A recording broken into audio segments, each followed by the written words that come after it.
මම සමින්ද ගමගේ ඒකාබද්ධ ජාතික නිදහස් සේවක සංගමයේ කැඳවුම්කරු.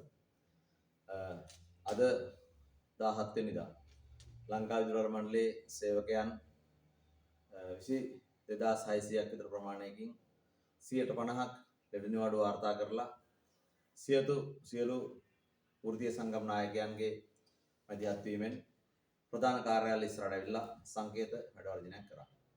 මේ වැඩවර්ජනය කිරීමේ අරමුණ තමයි මෙතෙක්කල් කිසිම ගැටලුවක් නැතුව තිබු විදුලි මණ්ඩලය අකාලේ පනතක් ගෙනල්ලා සේවකයෝ ගෙදර යවන්න PRS එකක් දීලා තියෙනවා.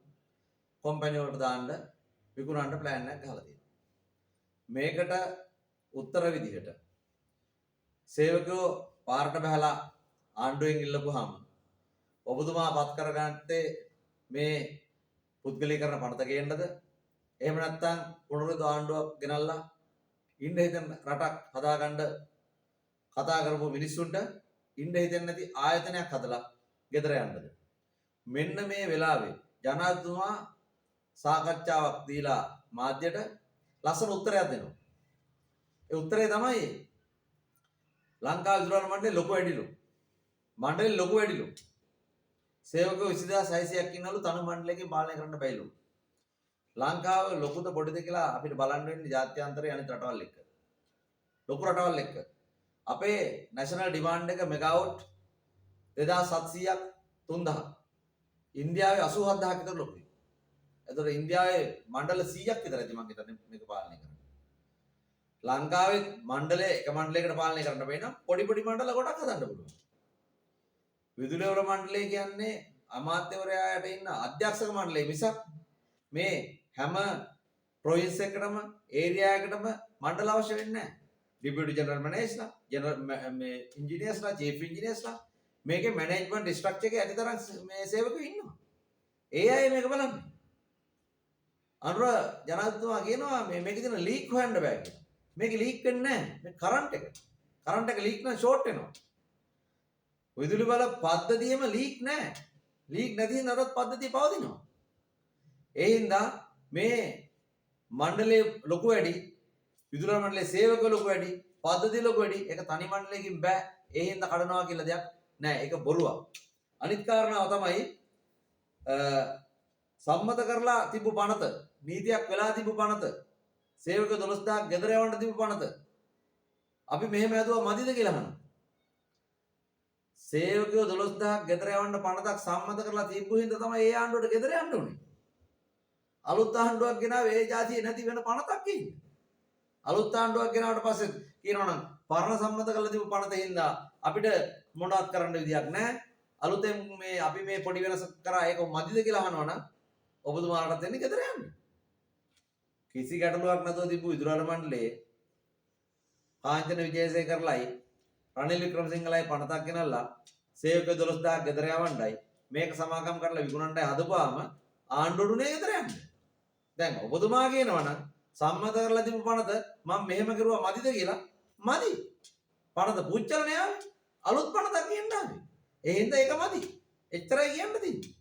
වහාම අලුත් පනතක් කියන්න.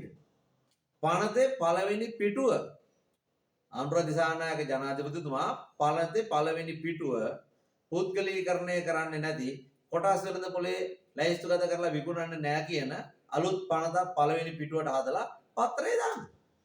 ප්‍රවෘත්ති වලට ඉදිරිපත් කරන්න. ඊට පස්සේ මහ ජනතාව පිළිගනි. නැත්තම් අනුර ලංනිම වික්ක තමයි. විකුණන්න අස්සම් කරා නම් වික්ක.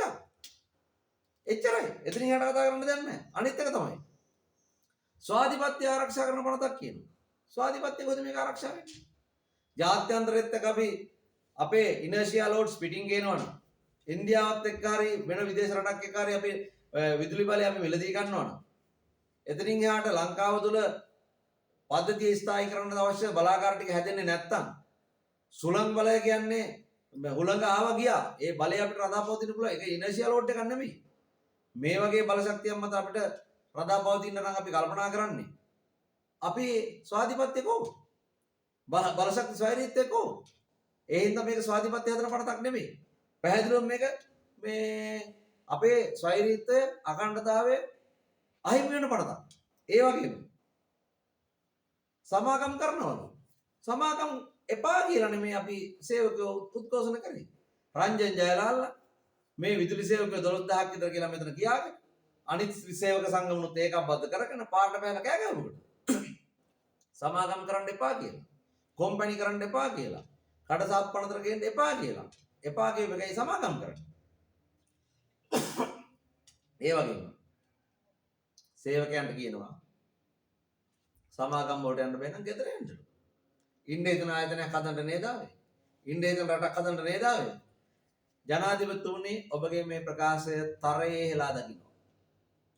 සේවකයෝ 22000 පවුල් 65000ක පාරිභෝගිකයෝ 70000 විතර එකයි මේ ඔබතුමා මේ කතාව කරන්නේ.